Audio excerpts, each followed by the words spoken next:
New York City, penthouse of the Plaza Hotel. The golden champagne sparkled under the crystal chandelier lights, and Marina Santos adjusted her borrowed black dress for the third time in 5 minutes.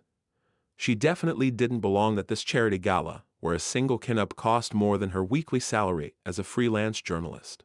"Relax, Marie," whispered Camilla, pulling her by the arm. "You look gorgeous, and this is our chance to get that exclusive interview with the CEO of Petrovisk Industries." Marina rolled her eyes. "Cam, I don't even know what he looks like. I just know he's more closed off than Fort Knox and hates journalists." "Exactly. Imagine the headline.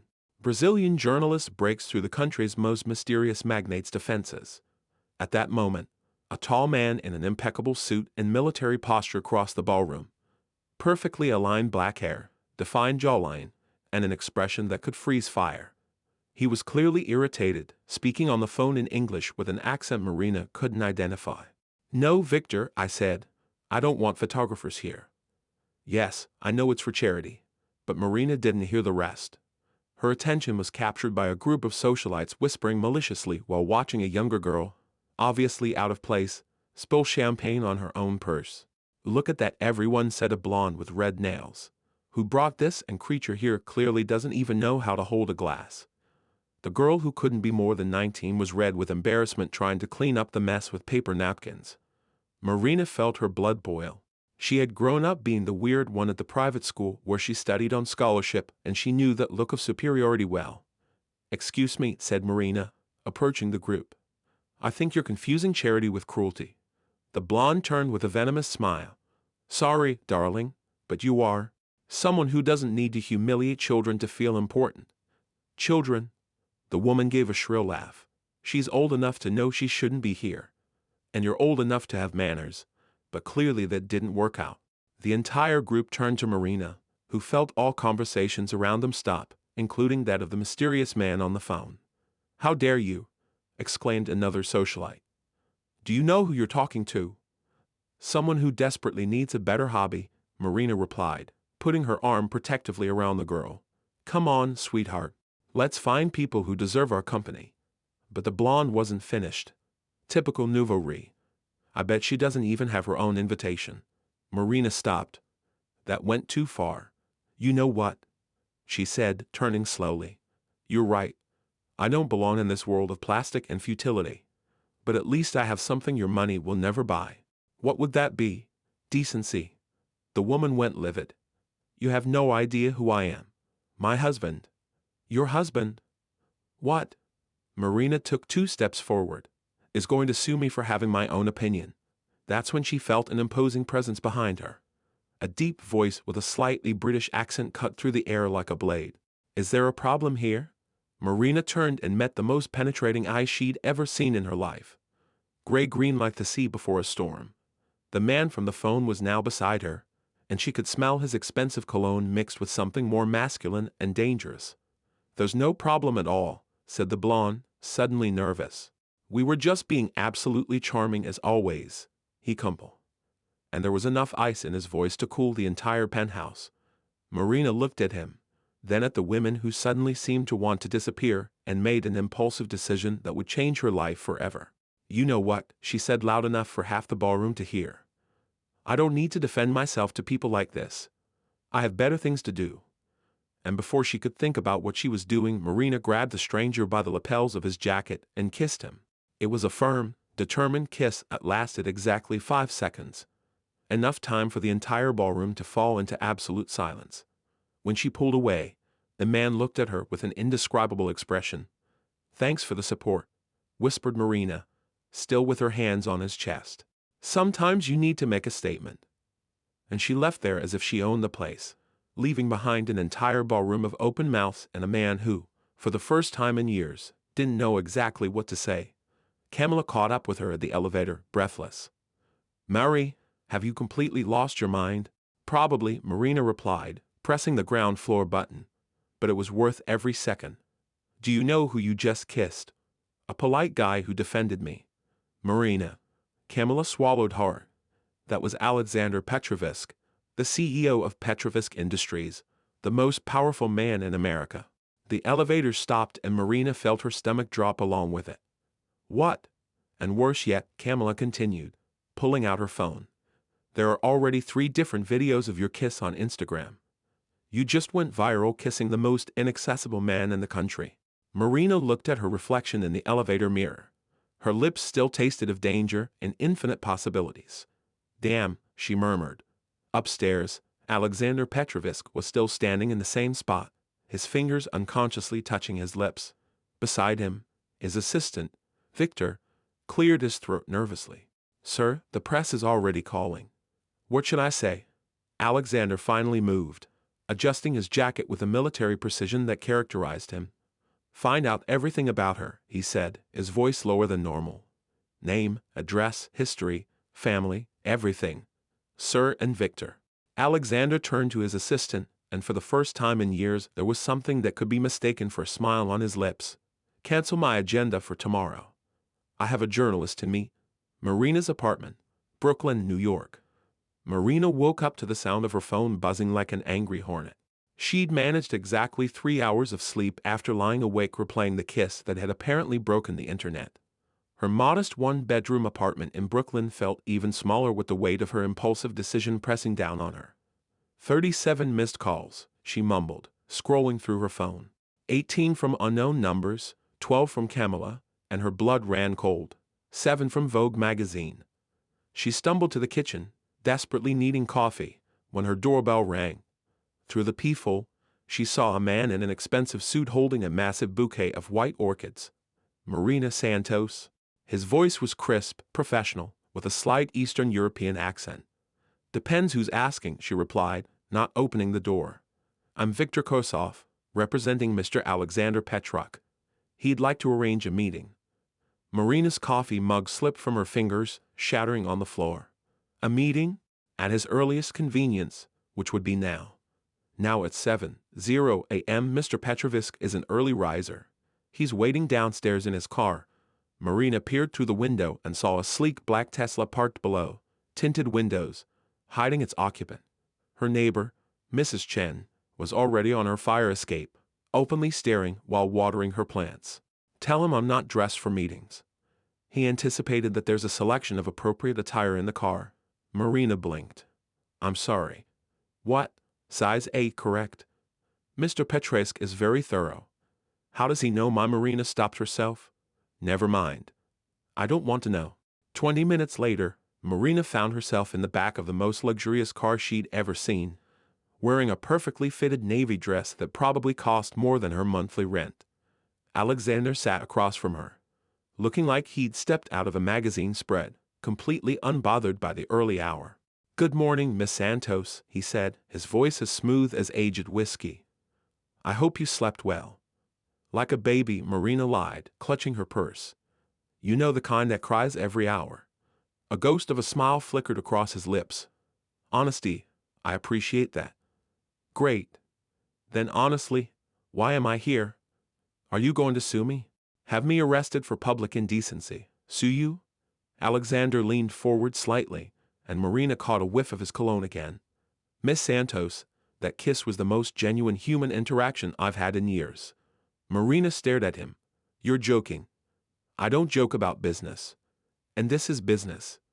Everything is business. He handed her a tablet. These are the headlines from this morning. Marina's eyes widened as she scrolled through the news articles. Mystery woman kisses billionaire CEO at charity gala. The kiss that broke the internet.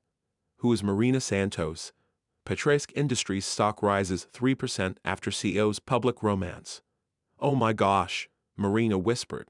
I made your stock go up. Apparently, the market finds the idea of me having a personal life appealing. But you don't actually have a personal life. Alexander's jaw tightened almost imperceptibly. No, I don't. The car pulled up to a sleek Manhattan office building and Marina realized they were at Petraisk Industries headquarters. The lobby was all glass and steel with employees in perfectly pressed suits moving with military precision. Mr. Petrovich Victor appeared at Alexander's elbow as they stepped out of the elevator on the 47th floor. Your 8 a.m. is here and Miss Rodriguez from PR needs to speak with you urgently about the situation. Cancel the 8 a.m. and tell Carmen I'll handle the PR situation myself. Victor glanced nervously at Marina. Sir, Perhaps we should discuss, Victor. Alexander's voice dropped to a temperature that could freeze champagne. I said I'll handle it. Marina watched this exchange with growing unease. She'd seen enough workplace dynamics to recognize when someone was walking on eggshells around their boss. Alexander's office was a monument to success and isolation. Floor-to-ceiling windows offered a breathtaking view of Central Park, but the space felt cold, clinical. No personal photos, no warm colors, nothing that suggested a human being actually worked here. Nice place, Marina said, setting her purse down on his glass desk. Very sterile. I prefer efficient. Same thing really. She turned to face him. Look, Mr. Petresk. Alexander, I think there's been a misunderstanding. I'm not looking for anything from you. I don't want money. I don't want fame. And I definitely don't want to be your girlfriend. Good, he said, moving to pour himself coffee from an elaborate machine because I'm not offering any of those things. Marina felt oddly stung by his bluntness. Then what do you want? I want you to be my girlfriend. I just said I don't want. Wait, what? Alexander turned back to her, his expression unreadable. Not actually publicly. I need you to pretend to be my girlfriend for the next 3 months. Marina sat down heavily in the chair across from his desk. Are you insane? Completely sane and completely serious. He sat down across from her, placing a contract on the desk between them. My board of directors has been pressuring me to settle down. They think it would be good for the company's image, make me seem more relatable. And instead of actually dating someone, you want to hire a fake girlfriend. I don't have time for actual relationships.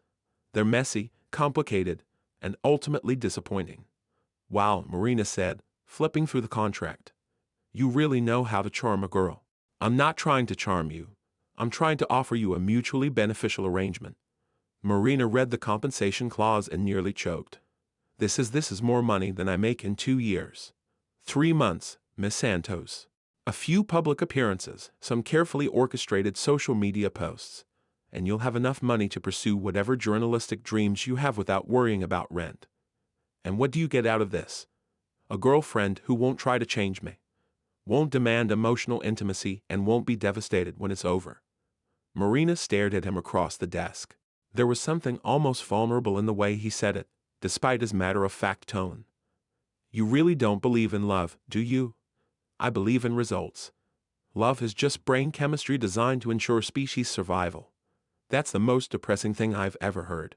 It's realistic. Marina stood up, pacing to the window. The morning sun was hitting the park, and she could see couples jogging together, families feeding ducks, people living actual lives. What if I say no? Then you walk away, and we both pretend last night never happened. And if I say yes, then you become the luckiest woman in New York. At least that's what everyone will think. Marina turned back to him. There's something you're not telling me. Alexander's mask slipped for just a moment, and she saw something raw and carefully hidden in his eyes. There's a lot I'm not telling you. Such as the fact that my father is dying, and he's made it clear that the only way I'll inherit control of the company is if I prove I can maintain a stable relationship.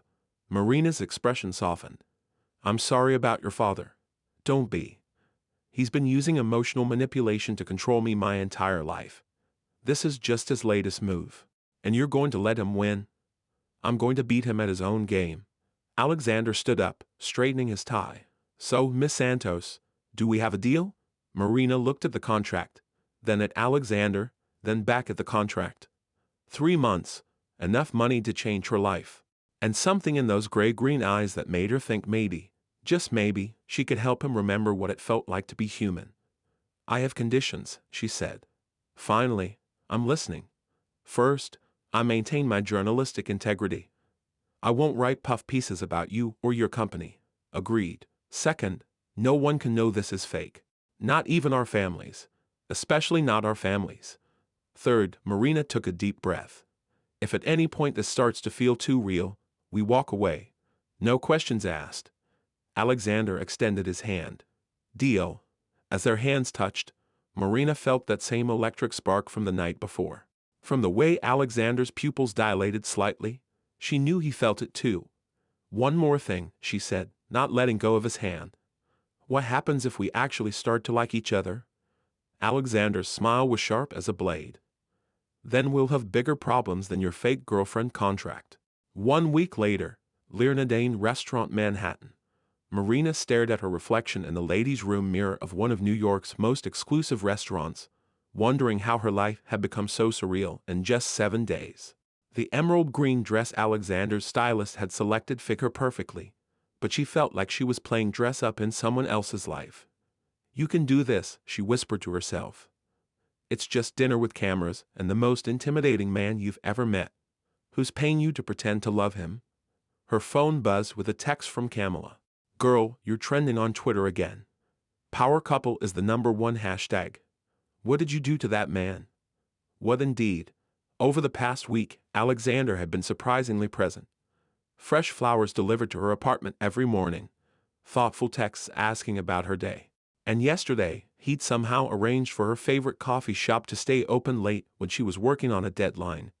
It's all for show, she reminded herself. He's building a narrative.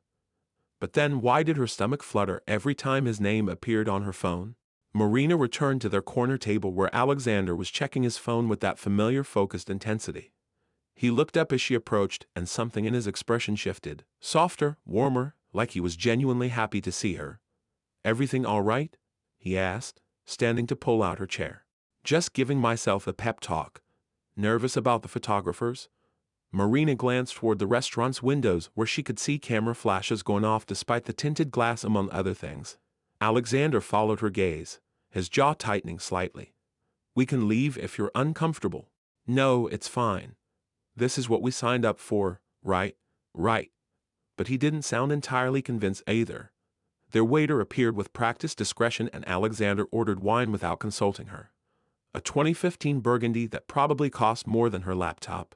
"You know," Marina said, unfolding her napkin. "Most fake boyfriends would at least pretend to ask their fake girlfriends' preferences. Most fake girlfriends wouldn't call out their fake boyfriends in public." "Toch." Marina smiled despite herself. "Though technically we're not in public. This is a very exclusive, very private public. The most dangerous kind."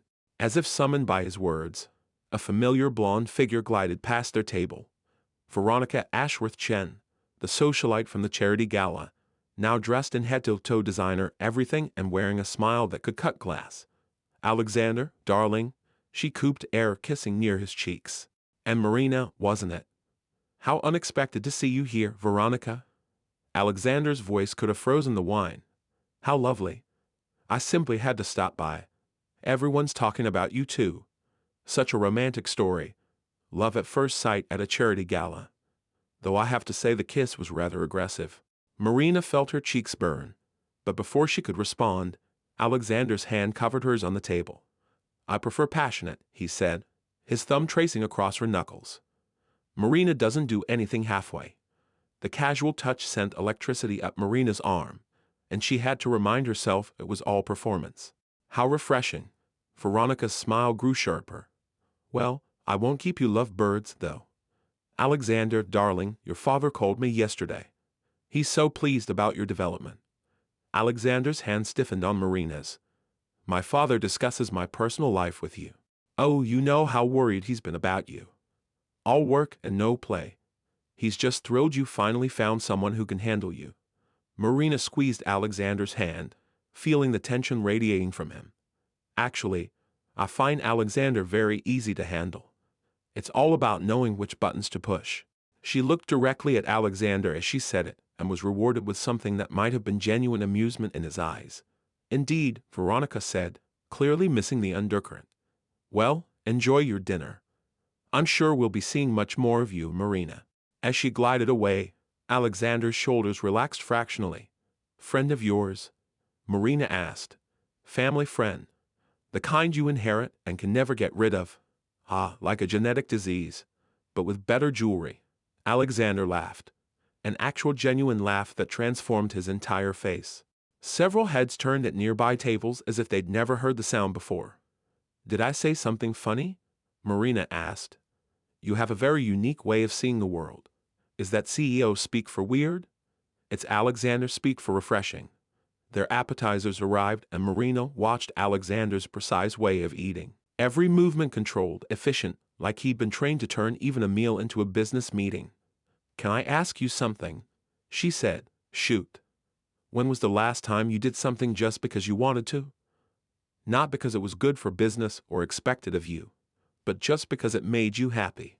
Alexander paused, fork halfway to his mouth. That's a very personal question for a fake relationship.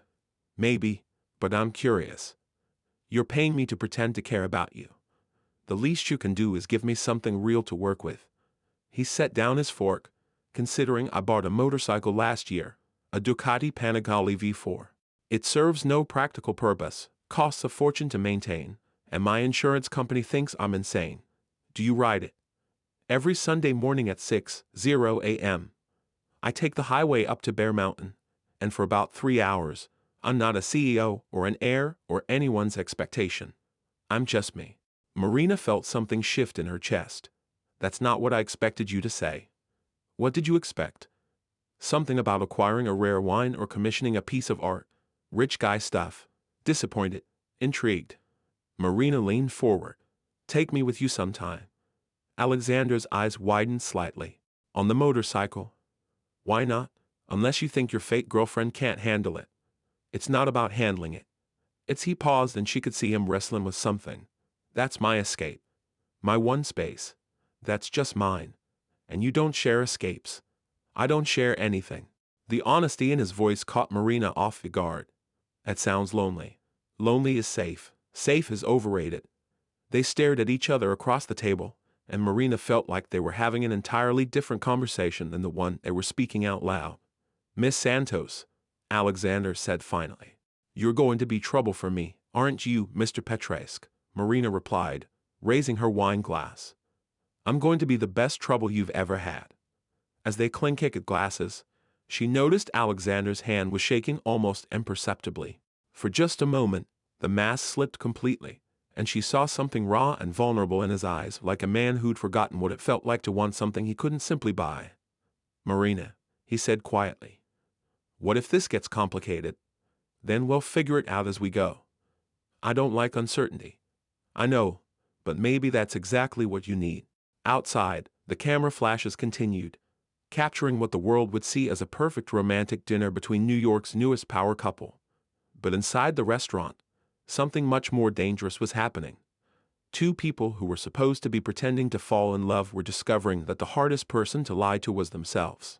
2 weeks later, Petroysk Estate, the Hamptons Marina, had seen wealth before, but nothing had prepared her for the Petrovisk family estate. The sprawling mansion sat on 50 acres of perfectly manicured lawns that rolled down to a private beach, where a yacht that could house a small village bobbed gently at anchor. As their car wound up the circular driveway, she counted at least 3 guest houses, a tennis court, and what appeared to be a stable. Feeling intimidated yet, Alexander asked, noticing her wide-eyed stare through the window. Should I be? Probably. My father designed this place specifically to make people feel small. The car stopped in front of marble steps that led to doors tall enough for giants. A butler in formal attire appeared immediately, followed by a woman in her 50s wearing pearls and the expression that could have been carved from ice. Alexander, darling, the woman said, offering her cheek for a kiss. And this must be the famous Marina, mother. Alexander's voice carried the same warmth one might as to discuss tax audits. Marina, this is my mother, Catherine Petraysk. Catherine's handshake was firm, calculating. Miss Santos, you've certainly caused quite a stir. Mrs. Petraysk, your home is breathtaking. Thank you. Alexander tells me you're a journalist. How contemporary. Marina felt the subtle dig, but smiled sweetly. I prefer to think of it as old-fashioned. Someone has to ask the uncomfortable questions, Alexander coughed. But Marina caught what might have been approval in his eyes. Indeed, Catherine said. Well, come. Your father is waiting in the study, Alexander. He's particularly eager to meet your girlfriend. As they walked through halls lined with oil paintings of stern-faced ancestors, Alexander leaned close to Marina's ear. Fair warning, my father is going to try to dissect you like a lab specimen. And your mother already has. The study was a monument to masculine authority. Dark wood, leather-bound books, and the overwhelming scent of aged whiskey and old money. Behind an enormous mahogany desk sat a man who was clearly Alexander 30 years in the future. If Alexander aged with the hardness of granite rather than wine. Father, Alexander said, his posture becoming even more rigid. This is Marina Santos. Dmitri Petrovsk stood slowly, his movements careful but commanding. Despite his illness, he radiated power like heat from a forge. His handshake was surprisingly strong, his gray eyes, so like Alexander's, sharp and assessing. Miss Santos, so you're the woman who finally captured my son's attention. I'm not sure captured is the right word, Mr. Petrovsk. It was more like a mutual collision. Dmitri's laugh was dry as autumn leaves. Honest. I like that. Sit, both of you. We have much to discuss. Marina perched on the edge of a leather chair that probably cost more than her car while Alexander remained standing behind her. A protective gesture that didn't go unnoticed by his father. Tell me about yourself, Miss Santos. Alexander has been surprisingly secretive about your background. There's not much mystery, sir. I'm a freelance journalist from Brooklyn. I write about social issues. Occasionally embarrass powerful people by asking them direct questions. And I once got arrested protesting outside a factory that was dumping chemicals in the Hudson River. Arrested? Catherine's voice carried a note of horror from where she'd positioned herself by the window. Charges were dropped, Marina said cheerfully. Turns out the factory was actually breaking federal law. Funny how that works. Dmitri leaned back in his chair, studying her with new interest. And what do you think of my son's business practices? Marina felt Alexander tense behind her. This was clearly a test, but she wasn't sure of what. I think Alexander is brilliant at what he does, but I also think he uses his work to avoid dealing with more complicated aspects of life. The silence in the room was deafening. Catherine's pearls practically rattled with indignation, while Dmitri's eyebrows rose to his hairline. Alexander, Dmitri said slowly, leave us alone for a moment. Father, go check on the quarterly reports Victor brought. I want to speak with Miss Santos privately. Alexander hesitated, his hand briefly touching Marina's shoulder, a gesture of support that felt entirely too real for their fake relationship. It's okay, Marina said, looking up at him. I can handle your father. Something flickered in Alexander's eyes. Concern, admiration before he nodded curtly and left the room. Well, Dmitri said once the door closed, you certainly don't lack courage. Is that what this is about? Courage, partly. Dmitri poured himself a glass of whiskey from a crystal decanter. Tell me, Miss Santos, what do you see when you look at my son? Marina considered the question carefully. I see someone who's forgotten how to trust anyone, including himself. I see someone who's built walls so high he can't remember what the view was like before he built them. And you think you can change him? I think he can change himself if he decides he wants to. Dmitri nodded slowly. My son has been engaged twice. Did you know that? Marina's stomach dropped. No, he didn't mention that. The first time he was 25. Elizabeth Thornton, old New York family, perfect on paper. She broke it off after 6 months, said dating him was like being in love with a beautiful statue. And the second, Natasha Volkov, daughter of a Russian oil magnate.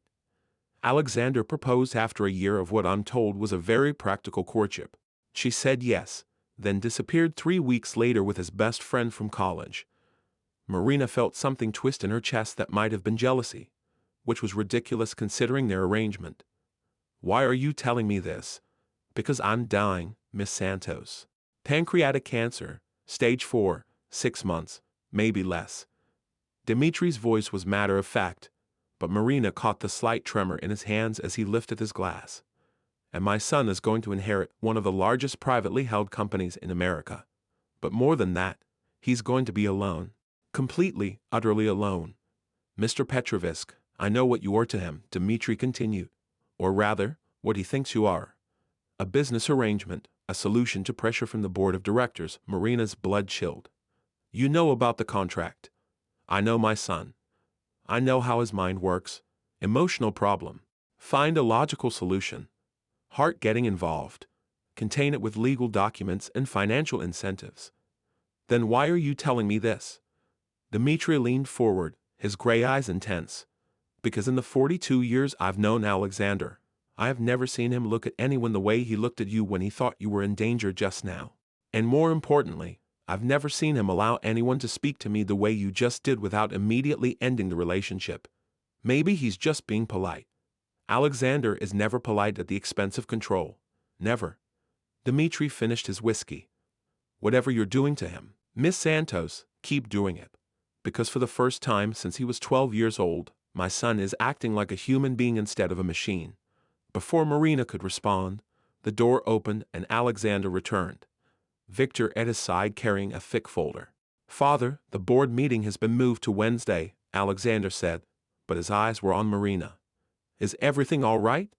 Perfectly fine, Dmitri said. Miss Santos and I were just getting acquainted. I like her, Alexander.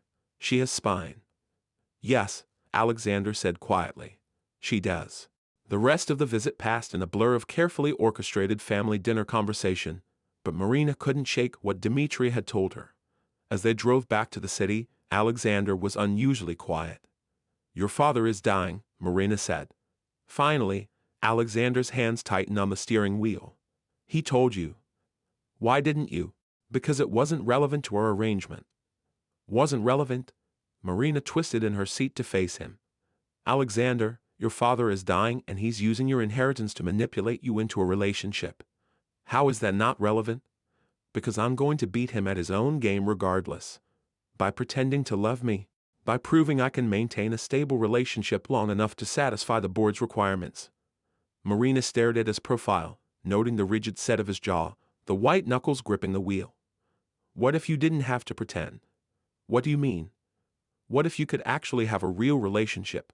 What if someone could actually care about you without wanting to change you or us you? Alexander was quiet for so long. Marina thought he wasn't going to answer. When he finally spoke, his voice was barely above a whisper. Then I'd probably find a way to ruin it. They drove the rest of the way in silence, but when they reached Marina's building, Alexander didn't immediately drive away. Marina, he said as she opened the car door. Yes, tomorrow is Sunday. I'm aware. I leave for Bear Mountain at 6:00 a.m. Marina's heart skipped. Are you inviting me? I'm asking if you still want to come. Why? Alexander finally looked at her, and the vulnerability in his eyes nearly undid her. Because maybe it's time I learned how to share my escape with someone else.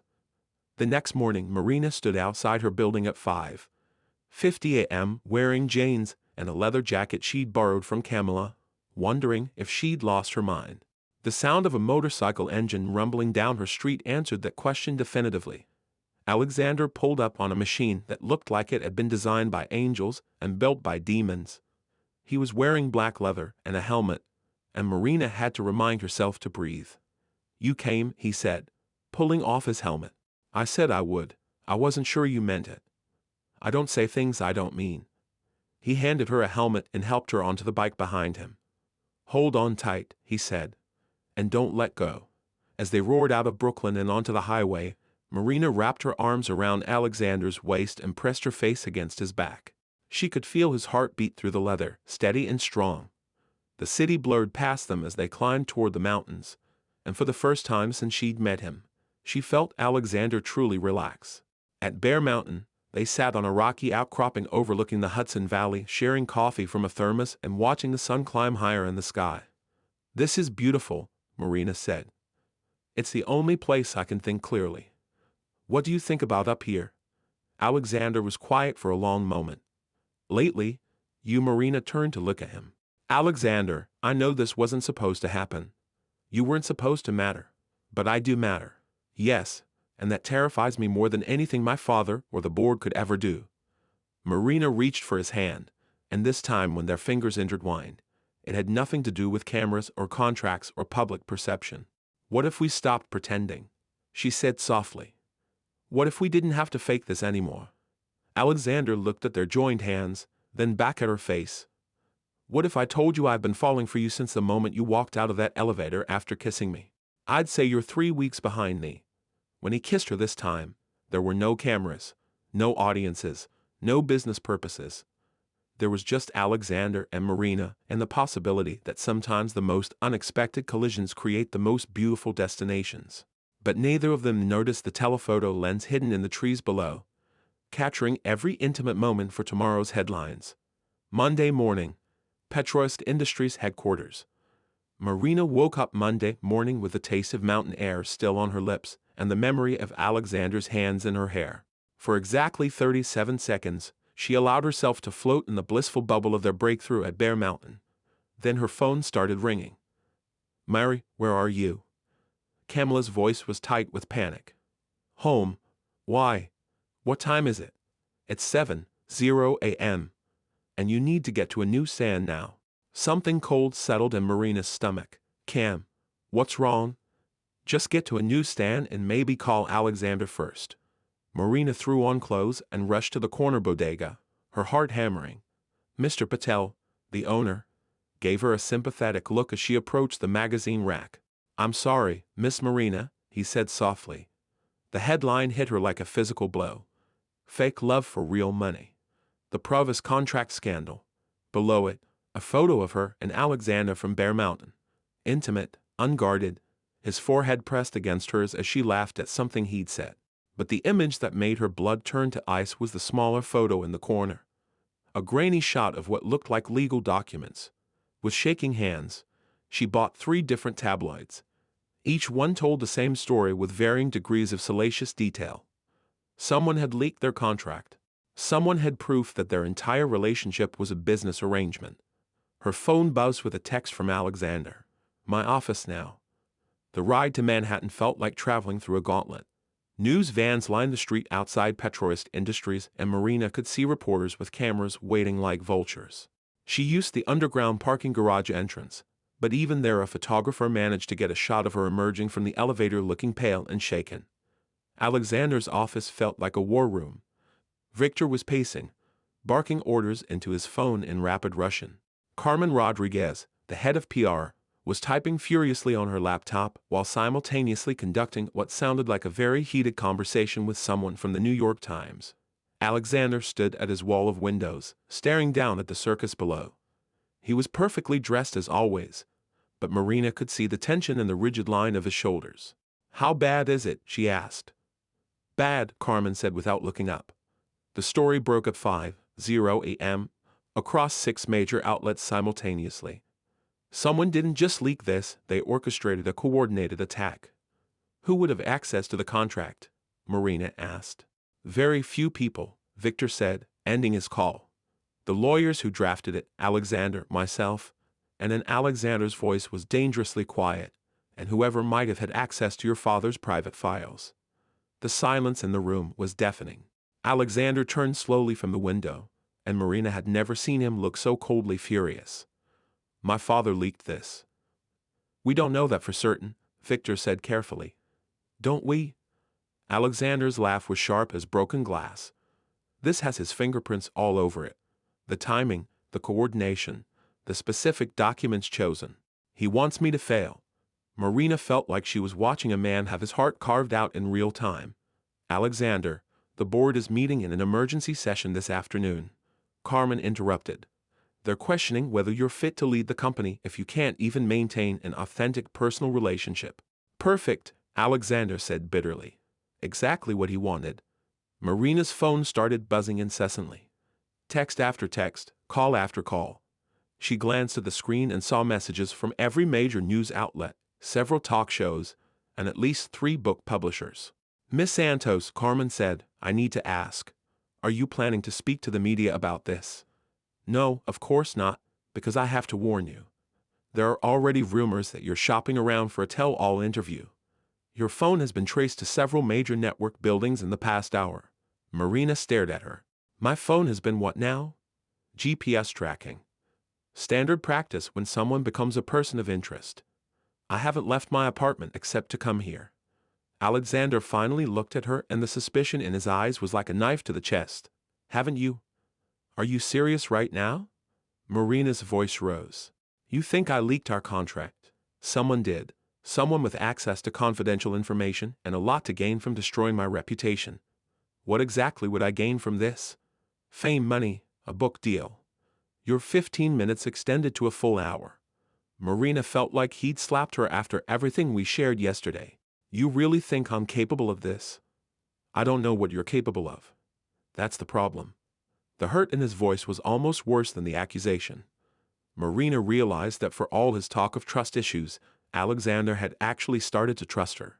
And now he felt betrayed all over again. The GPS tracking, Victor said quietly, consulting his tablet. It shows Miss Santos's phone pinging off towers near the Manhattan District Attorney's office this morning. Everyone turned to stare at Marina. That's impossible. I was at home until I came here. Unless, Carmen said slowly, someone cloned your phone. The room went silent again. Alexander's expression shifted from suspicion to something much more dangerous. Victor, he said quietly, get me everything you can on who had access to Marina's phone data. I want to know everyone who's been tracking her. Everyone who's been listening to her calls. Everyone who's been reading her texts. Sir, that level of surveillance would require significant resources. And just do it. As Victor hurried out, Carmen gathered her things. I need to prepare for the board meeting. Alexander, whatever you're going to do about this situation, you need to decide fast.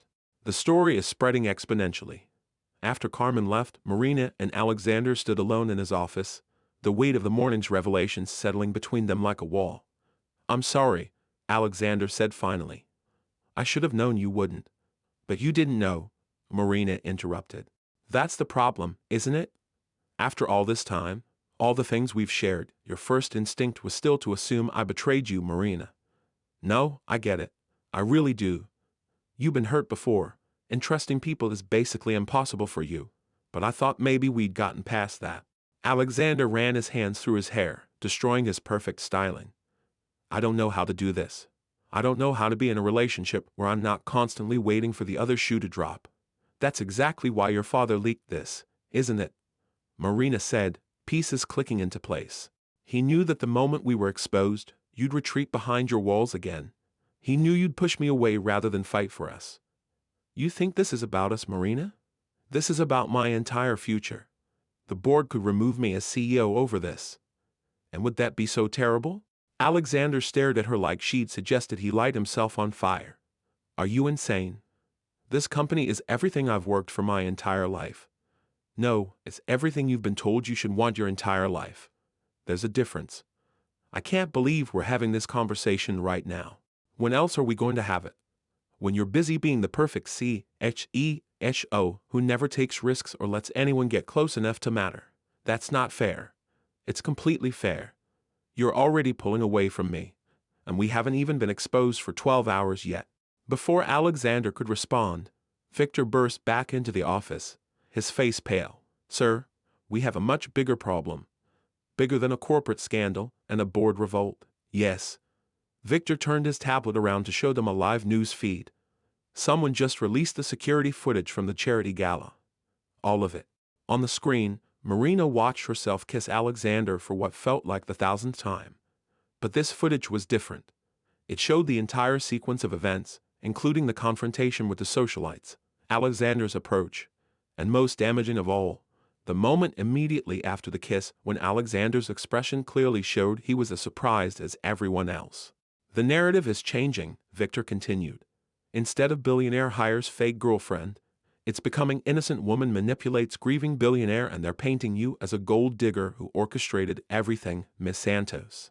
Marina sank into a chair, the full scope of the attack becoming clear. This isn't just about destroying Alexander's reputation. Someone wants to destroy mine too. But who would benefit from that? Alexander asked. Someone who wants to make sure we both lose, Marina said quietly. Someone who benefits from keeping Alexander isolated and alone. Victor's phone rang and he answered with a sharp duh. His face grew even paler as he listened. Sir, he said, hanging up. Your mother is downstairs. She's requesting an immediate meeting. My mother never comes to the office. She does today. Catherine Petrovsk entered the office like a queen surveying a battlefield. She was perfectly coiffed, perfectly dressed, and perfectly composed. Everything Alexander always tried to be, and Marina had never cared about being. Alexander, darling, she said, kissing his cheek. Miss Santos. The acknowledgement was ice cold. Mother, if you're here to gloat, I'm here because your father is having chest pains and has been asking for you. Alexander went rigid. How bad? Bad enough that the doctors want to move him to intensive care, but he's refusing to go until he speaks with you both. Marina felt the blood drain from her face. Both of us. He specifically requested Miss Santos's presence. Something about unfinished business. Alexander was already reaching for his jacket. We need to go now. Alexander, Marina said quietly. Maybe I should stay here. Deal with the media. Let you handle your family. No. His voice was firm. We're in this together. Whatever my father has done, whatever game he's playing, we face it together. As they rushed toward the elevator, Marina caught Alexander's hand. Are we together? I mean. Alexander stopped, looking down at their intertwined fingers. Around them, the office buzzed with crisis energy. Phones ringing, people shouting. The controlled chaos of a life imploding. I don't know how to do this, he said quietly. I don't know how to trust you completely. I don't know how to stop waiting for you to leave. And I definitely don't know how to choose you over everything I've built. You don't have to know how. Marina said. You just have to want to try. And if I'm not brave enough, then you're going to have to find a way to become brave enough because I'm falling in love with you, Alexander Petresk. Not your money, not your company, not your perfect public image. You, the man who buys motorcycles because they make him feel free. The man who pretends to be made of ice but melts when someone shows him genuine kindness. Alexander's eyes searched her face like he was memorizing it. If we do this, if we really try and it doesn't work, then we'll have tried. That's more than most people can say. The elevator doors opened and they stepped inside together. As the floors counted down, Marina realized they weren't just descending to the parking garage. They were stepping into whatever came next, together or not at all. But first, they had to face Dmitry Petresk one more time. And Marina had a feeling that conversation was going to change everything. Alexander, she said as they reached the garage, there's something I need to tell you about my conversation with your father yesterday. What about it? He knows about us. The real us. He's known all along that our feelings are real. Alexander stopped walking. What? He leaked the contract to force us into this exact situation. He wanted to see if you choose the easy path. Your company, your inheritance, your safe, controlled life. Or if you choose the complicated, messy, beautiful path of actually being in love. You're saying this is all a test. I'm saying your father is dying and he wants to make sure that when he's gone, you won't be alone. Even if it means burning down everything you think you want to get there. Alexander stared at her for a long moment, processing this revelation. Then, unexpectedly, he started to laugh. He's manipulating us even now. Yes. Using his own death as emotional leverage. Yes. Making us choose between love and security. Yes. Alexander cubed her face in his hands. Then let's give him what he wants. Let's choose love and see what happens. As they drove toward the hospital, neither of them noticed the black sedan following 3 cars behind, or the photographer in the passenger seat capturing every moment of their reconciliation. The game was far from over. New York Presbyterian Hospital Private Wing. The private hospital wing smelled of expensive disinfectant and whispered conversations. Marina had been in hospitals before, but never one where the waiting room had original artwork and fresh orchids, where the staff moved with the reverent quiet, reserved for royalty or the dying. The hallway stretched endlessly before them, lined with doors behind which other wealthy families faced their own private dramas, their own mortality, their own reckonings with truth. Dmitry Petresk lay propped against pristine white pillows, looking smaller than Marina remembered, but no less formidable. Machines beeped softly around him, monitoring a heart that had orchestrated one final elaborate manipulation, even as it prepared to stop beating. His skin had taken on the waxy pallor of the very ill, but his eyes remained sharp, calculating, missing nothing. Ah, he said as they entered, his voice raspier than it had been at the estate, but still carrying that unmistakable authority. My son and his beautiful accomplice. Come sit. We have much to discuss, and as you can see, time is not on our side. Alexander remained standing, his posture rigid with barely controlled anger. His hands were clenched at his sides, and Marina could see a muscle jumping in his jaw. Was it worth it, father? Destroying everything I've built for your twisted social experiment. Everything you've built? Dimitri's laugh turned into a cough that shook his entire frame. Catherine immediately moved to his side, offering water that he waved away with impatience. Son, you haven't built anything.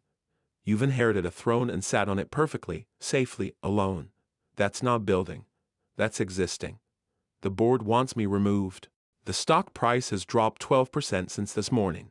Our biggest clients are reconsidering their contracts. Henderson Industries pulled their merger proposal. The Shanghai deal is falling apart. Alexander's voice grew more strained with each revelation. 40 years of reputation gone in a single news cycle. And yet here you are, Dmitri said softly, with a woman you love, fighting for something that matters more than quarterly earnings reports or merger proposals or the approval of old men in expensive suits. Marina stepped forward, unable to remain silent. Mr. Petroisk, people are getting hurt by this. Alexander's employees don't deserve to lose their jobs because of games you're playing. The company's reputation affects thousands of people. The company will survive, Dmitri interrupted, his gray eyes intense despite his weakened state. It survived my father's gambling addiction that nearly bankrupted us in 1953. It survived my grandfather's ill-advised involvement with financing the Russian Revolution. It survived my own youthful indiscretions with both radical politics and inappropriate women in the 1970s. It will survive a fake relationship scandal. But will Alexander survive it? Marina asked quietly, moving to place a protective hand on his arm. Dmitri studied her for a long moment, and Marina saw something that might have been approval in his gaze. That, Miss Santos, depends entirely on what he chooses to do next, and whether he finally understands that some victories require the courage to lose everything first. A soft knock interrupted them, and Catherine entered with Victor, whose face was grim with fresh bad news. He carried a tablet and several manila folders, and Marina could see from his expression that the situation had deteriorated further. Alexander, Victor said immediately, setting down his materials. The board meeting has been moved up. They want to see you in an hour. An hour? Alexander's composure finally cracked, his voice rising. Victor, I need more time to prepare a response, to craft a strategy, to figure out damage control. There is no strategy, Dmitri said from his bed, his voice cutting through Alexander's panic like a blade. There's only choice. The choice between the life you've been living and the life you could have. Easy for you to say. You're not the one about to lose everything. Alexander began pacing, his movements sharp and agitated. You're not the one whose life's work is about to be stripped away by a board of directors who think personal happiness is a liability, aren't I? Dmitri's voice carried a note of genuine sadness that stopped Alexander mid-pace. I'm about to lose my son, possibly forever, because I've spent 42 years teaching him that love is weakness and vulnerability is failure.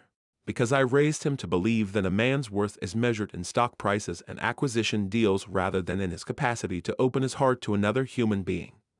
Catherine moved to stand beside her husband's bed, her perfectly manicured hand finding his with a tenderness that surprised Marina. For the first time since Marina had met her, the older woman looked genuinely emotional, her usual mask of aristocratic composure slipping to reveal something raw and real underneath. Your father, she said to Alexander, her voice uncharacteristically soft, has been planning this for months, ever since the doctors gave him his prognosis, ever since he realized he was running out of time to undo the damage he'd done to you. Planning what exactly? Alexander's voice was dangerous now, low and controlled in the way that meant he was barely containing his fury. Your freedom, Dmitri said simply. The board, the inheritance requirements, the pressure to marry, it was all designed to force you into exactly this situation, to put you in a position where you have to choose between the safe path and the path that might actually lead to happiness. Marina felt pieces clicking into place like tumblers in a lock. You wanted Alexander to find someone he cared about enough to risk everything for. I wanted him to discover that some things are worth more than shareholder value, that some victories require the courage to potentially lose everything you think you want in order to gain everything you actually need. Alexander sank into a chair, running his hands through his hair and completely destroying his perfect styling. So the whole thing was fake. The board's concerns, the marriage requirement, the pressure from investors. Oh, the marriage requirement is real, Dmitri said, his voice growing weaker, but his eyes remaining sharp. As is the board's conservatism about your personal life, as are their concerns about succession planning and stability. But I may have encouraged their concerns about your bachelor status. You manipulated your own board of directors. I may have mentioned during several casual conversations over the past year that a man who couldn't maintain a personal relationship might lack the emotional intelligence required for modern corporate leadership. I may have shared some research about how family stability correlates with business performance. I may have planted seeds of doubt about your readiness to take over the family legacy. Victor cleared his throat nervously, consulting his tablet. Sir, there's more. We've traced the source of the leak, the breach of your confidential contract. Everyone turned to him, and Marina felt her stomach drop at his expression. It wasn't your father, Victor continued, looking directly at Alexander. The leak came from someone with access to Miss Santos's apartment building security system. Someone who's been monitoring her movements, her communications, her daily routine for weeks. Marina's blood chilled. Who has that kind of access? Someone with significant resources and technological capability. Someone with a personal vendetta and the patience to orchestrate a long-term surveillance operation. Alexander stood abruptly, pacing to the window that overlooked Central Park. Natasha, your ex-fiancée? Marina asked, though something in her gut already knew the answer. She always said she'd make me pay for embarrassing her. When I broke our engagement, she told me she'd destroy me the way I destroyed her reputation. I thought she meant socially, professionally, nasty gossip, maybe some strategic social cuts. I never imagined. She's been watching Marina, Catherine said, understanding dawning in her voice. Waiting for the perfect moment to strike.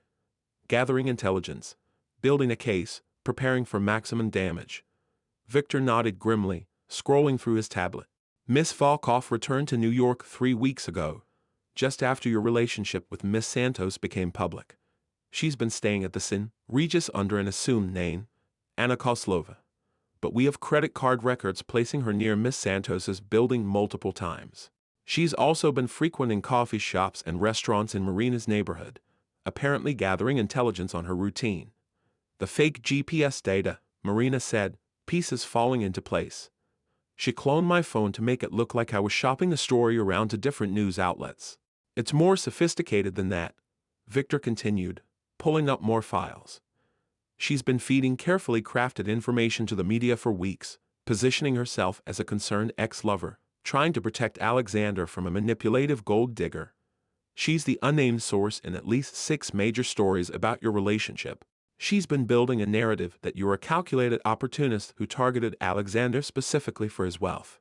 Where is she now? Alexander's voice was dangerously quiet. The kind of controlled fury that Marina had learned meant he was at his most focused and dangerous. Downstairs in the hospital lobby, apparently waiting to comfort you after your devastating betrayal. She's given 3 interviews in the past hour, each one painting herself as the woman who truly understands you, who tried to warn you about Marina's true nature.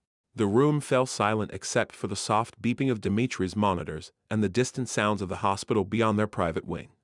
Well, Dimitri said finally, a trace of his old humor flickering in his eyes. This is unexpected, though it does add a certain dramatic flair to the proceedings. I couldn't have orchestrated it better myself.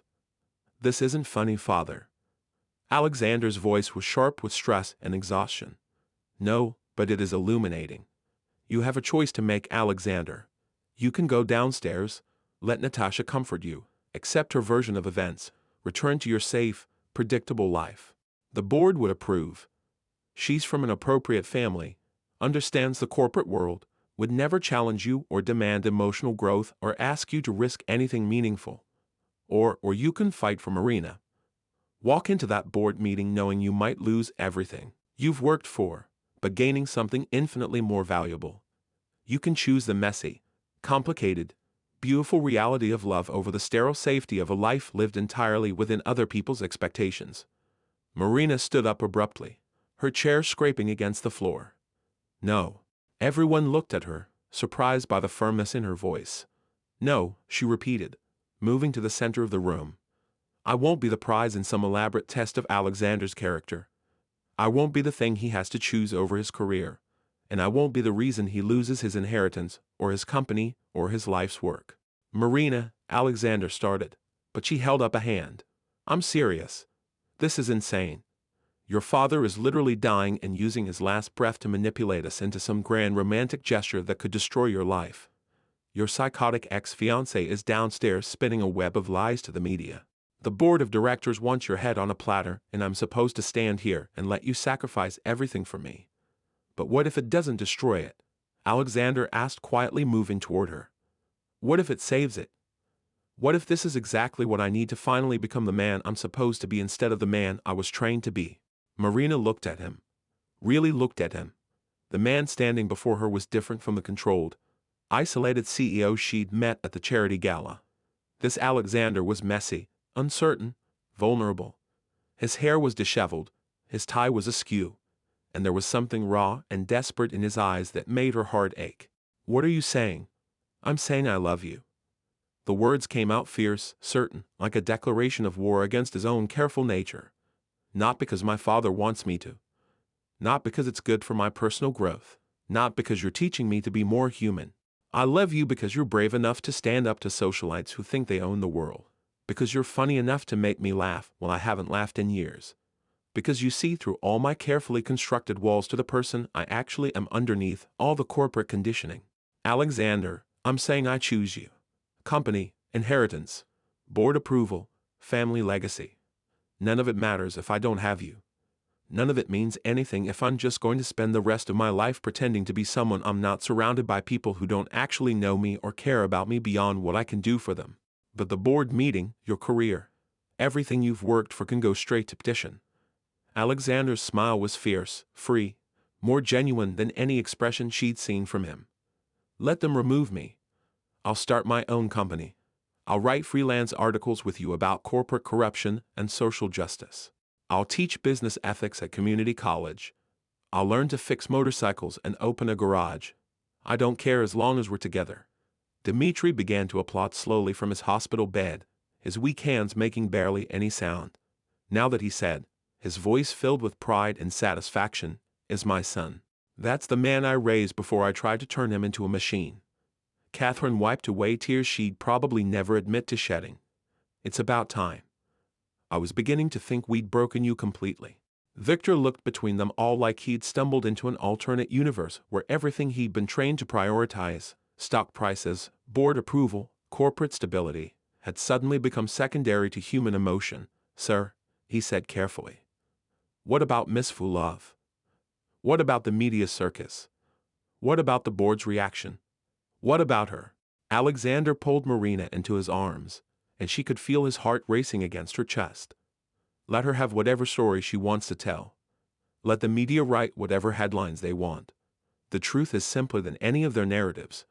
I fell in love with an incredible woman who kissed me at a charity gala, and everything else is just noise. Even if it costs you everything you've spent your life building, Marina is everything. Alexander's voice was quiet but absolute. Everything else is just stuff I inherited or accumulated. Marina is something I chose, something I fought for, something I earned by becoming worthy of her. Marina felt her heart completely melt and reconstruct itself around this man who'd been so afraid of vulnerability that he'd hidden behind contracts and walls and corporate armor for years. Okay, she said softly, reaching up to straighten his crooked tie. Okay, but I have conditions. Anything. First, we're doing this as equals. No more contracts, no more arrangements, no more business deals disguised as relationships. If we're together because we choose each other every single day, not because it's convenient or profitable or expected. Agreed. Second, we face whatever comes next as a team. Board meetings, media circuses, vengeful ex-fiancés, family drama, corporate scandals. We handle it together. No more protecting me from your world or shutting me out when things get complicated. Agreed. Third, Marina grinned, some of her natural mischief returning. You're taking me on that motorcycle again soon, and this time I want to learn to drive it myself. Deal? Alexander kissed her forehead, then her nose, then her lips. Anything else? Just one more thing. Marina looked over at Dmitri, who was watching them with satisfaction and exhaustion wearing in his eyes. We're going to visit your father every day. And he has left not because he manipulated us into falling in love, but because family is complicated and messy and worth fighting for even when they drive us absolutely insane with their scheming. Dimitri's smile was radiant, transforming his gaunt face. Miss Santos, you are going to be a formidable addition to this family. You might even be able to keep Alexander human. Mr. Petroisk, I think you should know. I'm probably going to spend the next several years being furious with you for this elaborate scheme, even though it worked out. I wouldn't expect anything less. Fury means you care. Indifference would mean I'd failed completely. Alexander's phone buzzed with a text from Carmen. Board meeting in 30 minutes. They want answers. The vultures are circling. What's your play? Time to go, he said. But he was smiling like a man heading into battle, until he was finally ready to fight. What are you going to tell them? Marina asked as they gathered their things. The truth. That I fell in love. That it's real. That I'm choosing my personal happiness over their comfort levels. And that any board who has a problem with their CEO being genuinely human can find themselves a new CEO. That's either very brave or very stupid. With you, I'm willing to risk either. As they prepared to leave Dimitri's room, Marina heard the older man call out weakly, Alexander. They turned back and Marina saw something pass between father and son that transcended all the manipulation and games and corporate maneuvering. I'm proud of you, son. Finally, for the first time in your adult life, you're making a choice based on what you want rather than what you think you should want. Alexander's voice was thick when he replied, Thank you, father, for everything. Even the parts that made me want to murder you. Especially those parts. They were the most important. In the elevator descending to the main hospital lobby, Marina and Alexander stood hand in hand, preparing to face whatever media circus waited for them. The building around them hummed with the quiet efficiency of money and privilege, but Marina felt like they were descending into something much more real and dangerous than any corporate boardroom. You know, Marina said, watching the floor numbers count down. When I kissed you at that gala, I never imagined it would lead to corporate espionage and family deathbed revelations and vengeful ex-fiancés with surveillance equipment. When you kissed me at that gala, I never imagined I'd be willing to give up everything I thought I wanted for something I never knew I needed. And what's that? A future with you in it. A life where I get to wake up every morning and choose to be happy instead of just successful. The elevator doors opened to reveal a lobby that looked like a media war zone. Reporters with cameras and microphones, photographers with telephoto lenses, and in the center of it all, like a perfectly positioned spider in an elaborate web, Natasha Vulov. She was stunning, Marina had to admit, tall, blonde, impeccably dressed in a way that suggested both mourning and availability. She was surrounded by reporters dabbing at her eyes with a handkerchief while speaking in low, concerned tones about Alexander's emotional state and her fears for his well-being. Well, Marina said, squeezing Alexander's hand. Here we go. Together, together. They stepped out of the elevator and into the chaos, flashbulbs exploding around them like small suns. The questions came immediately. A barrage of accusations and demands. Mr. Petroisk, is it true your relationship was completely fabricated? Marina, how much were you paid to pretend to love him? Alexander, do you have any comment on Miss Vulov's allegations? But Alexander didn't stop, didn't hesitate, didn't even slow down. He walked straight through the crowd toward Natasha. Marina's hand firm and his expression calm and determined. Natasha, he said when they reached her, his voice carrying clearly through the chaos. I hear you have something to say about my relationship. She turned toward him with practiced grace, her expression perfectly calibrated to suggest wounded dignity and lingering affection. Alexander, darling, I've been so worried about you. This situation. It's not like you to be so publicly manipulated. You're right, Alexander said, and Marina felt a moment of panic before he continued. It's not like me to care more about what people think than about what I actually want. It's not like me to choose happiness over reputation. It's not like me to fall in love with someone brave enough to call me on my nonsense. Natasha's perfect composure flickered. Darling, you're not thinking clearly. This woman, Alexander interrupted, his voice carrying the authority that had made him one of the most feared negotiators in New York, is the best thing that's ever happened to me. And if you have a problem with that, you're welcome to discuss it with my lawyers while they're filing harassment charges against you for the illegal surveillance and corporate espionage you've been conducting. The crowd of reporters had gone silent, sensing that the story was shifting in real time. Corporate espionage, one of them called out. Miss Vulov has been conducting illegal surveillance of Marina for weeks, Alexander said, his voice clear and carrying. She cloned her phone, hacked her building security system, and fed false information to the media in an attempt to destroy both our reputations. All of which, I'm told, constitutes several felonies. Natasha's face went white. You can't prove any of that. Actually, Victor appeared at Alexander's elbow with perfect timing. We can. We have digital forensics evidence, security footage, and financial records of your surveillance activities. The FHB Cybercrime Division is very interested in speaking with you. But we have a history, Natasha said desperately, her mask finally slipping completely. We were going to be married. I know you better than anyone. You knew the person I was pretending to be, Alexander said, and his voice was suddenly gentler, almost sad. But you never wanted to know the person I actually am. Marina Des. That's the difference. He turned to the crowd of reporters, still holding Marina's hand. I have a statement, he said, and the lobby went completely silent. Marina Santos and I entered into what was initially a business arrangement. That arrangement became real feelings, which became love, which became the most important thing in my life. If that makes me unfit to run a corporation, then I'm clearly working for the wrong corporation. Are you resigning? Someone shouted. I'm choosing love over fear, Alexander replied. Everything else is just details. And with that, he led Marina through the crowd and out of the hospital, leaving behind a lobby full of reporters frantically rewriting their stories and one very pale ex-fiancée who was suddenly very interested in speaking to her lawyer. 3 hours later, Petroisk Industries boardroom. The boardroom on the 47th floor had never felt more intimidating. 12 of New York's most powerful business leaders sat around a mahogany table that could have doubled as a landing strip, their expressions ranging from disapproving to openly hostile. Alexander sat at the head of the table, Marina beside him, both of them still wearing the clothes they'd thrown on that morning before the world exploded around them. Across from them, the board members looked like they were attending a funeral, which Marina supposed they might be. The funeral of Alexander's career.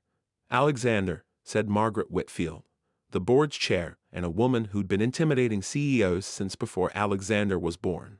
I think we all know why we're here. I assume it's about my personal life and its imagined impact on the company's performance. Imagined? Harold Chen, the board's longest-serving member, leaned forward. Our stock price has dropped 15% since this morning. We've had 3 major clients express concerns about stability and leadership. The Singapore merger is on hold pending further review of our corporate governance. And all of that, Alexander said calmly, is based on the false narrative that my relationship with Marina was some kind of elaborate fraud designed to manipulate you and our investors. Wasn't it? Margaret's voice was sharp. It began as a business arrangement, Marina said, speaking for the first time since they had entered the room. Alexander needed to satisfy your requirements for a stable personal life, and I needed financial security to pursue my journalism career. But business arrangements don't typically involve falling in love with each other. Miss Santos, Harold said, you're hardly an objective party in this discussion. You're right. I'm completely biased. I'm in love with your CEO and I think he's brilliant at what he does.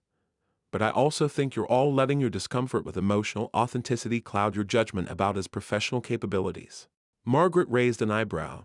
Emotional authenticity. Alexander has spent his entire adult life being exactly what you wanted him to be.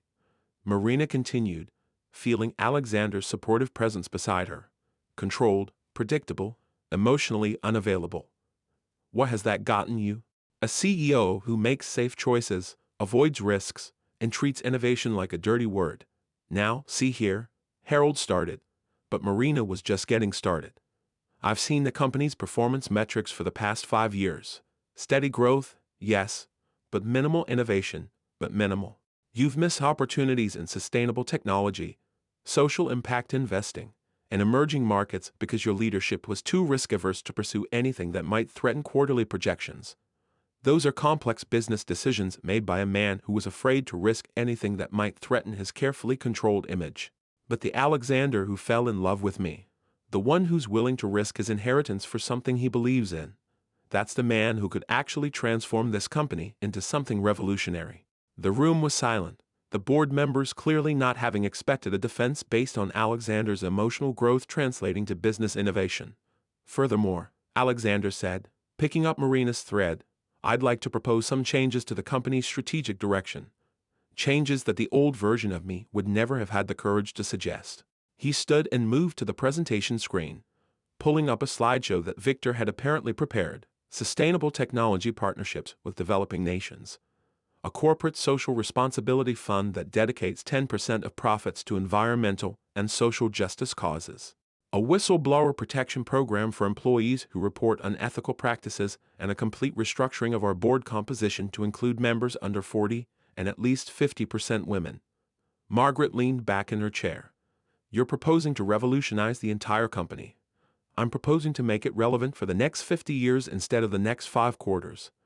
And you think your personal transformation qualifies you to lead such changes? I think my willingness to risk everything I've built for something I believe in proves I'm finally ready to be the leader this company needs instead of the leader you've been comfortable with. Harold shuffled his papers nervously. Alexander, these are radical proposals. The shareholders will love the long-term growth potential. Marina interrupted. I've done my research. Companies with strong environmental and social policies outperform traditional corporations by an average of 25% over 10-year periods. You've done research. Margaret's tone was skeptical. I'm a journalist. Research is what I do. Marina pulled out her own tablet. Would you like to see the data on how companies with emotionally intelligent leadership outperform those led by purely analytical CEOs? Or the statistics on innovation rates in corporations that embrace risk-taking versus those that prioritize stability above all else? For the next hour, Marina and Alexander presented a vision of Petrois Industries that was bold, innovative, and completely unlike anything the company had ever attempted. They talked about partnerships with environmental nonprofits, investments in clean technology startups, and a corporate culture that prioritized ethics and social impact alongside profit. When they finished, the room was silent for a long moment. This is Margaret began then stopped. Insane, Alexander suggested. Inspired, she finished, surprising everyone. Completely insane, but inspired. Harold leaned forward. You really think you can pull this off? I think the version of me who was afraid to risk anything would never even try, Alexander said. But the version of me who's learned to trust his instincts and surround himself with people who challenge him, that version might actually succeed. Margaret looked around the table at her fellow board members, some kind of silent communication passing between them. Alexander, she said finally, we're going to give you 6 months. 6 months to prove that your new approach can work without destroying everything we've built. And if it doesn't work, then we'll accept your resignation and find someone who's better suited to managing a traditional corporation. Alexander stood up, extending his hand to Margaret. Deal. As they shook hands, Marina felt something shift in the room. These people might not understand love or emotional growth, but they recognized vision and courage when they saw it. One more thing, Harold said as they prepared to leave. Miss Santos. Marina turned back. We'd like to offer you a position, head of corporate communications and social impact. If you're going to be part of Alexander's life, you might as well be part of the company's transformation. Marina looked at Alexander, who was grinning like a man who'd just discovered he could fly. I'll consider it, she said. But I have some conditions about editorial independence and investigative freedom. We wouldn't expect anything less, Margaret said dryly. 6 months later, Bear Mountain Marina adjusted her helmet and swung her leg over the back of Alexander's motorcycle. They'd made this trip every Sunday since that chaotic day at the hospital, and it had become their tradition, a way to start each week with perspective and each other. But today was different. Today, they were celebrating. Ready? Alexander asked, his voice muffled by his helmet. Always they roared up the mountain highway, past the spot where they'd first admitted their feelings were real, past the place where a photographer had captured them in an unguarded moment that would change everything, past the overlook where they'd made the decision to fight for each other no matter what it cost. At the top, they sat on their usual outcropping, sharing coffee and the comfortable silence of two people who'd learned to trust each other completely. Any regrets? Marina asked as she did every week. About leaving Petrois Industries, about starting our own consulting firm, about my father's manipulation? Alexander considered, looking out over the Hudson Valley. Not one. The board had ultimately voted to remove Alexander as CEO after 3 months, not because his innovations weren't working, but because they decided they preferred the predictability of traditional leadership. Alexander's response had been to thank them for the severance package and immediately start his own company specializing in sustainable business transformation. Marina had joined him, bringing her investigative skills and social justice background to help corporations navigate the complex world of ethical business practices. Their first client had been a renewable energy startup that needed help scaling their operations. Their 10th client had been Petroris Industries, now struggling under traditional leadership and desperately needing the innovative approaches they'd rejected. "I have something for you," Alexander said, pulling a small velvet box from his jacket pocket. Marina's breath caught. "Alexander, it's not what you think. I mean, it's not an engagement ring. We already did that 3 months ago when you proposed to me on this exact spot." Marina laughed, remembering that morning when she'd gotten so frustrated with his careful planning and risk assessment that she'd finally just asked him to marry her herself. "It's a promise ring," he said, opening the box to reveal a simple silver band with a small inscription inside. "Partners in crime.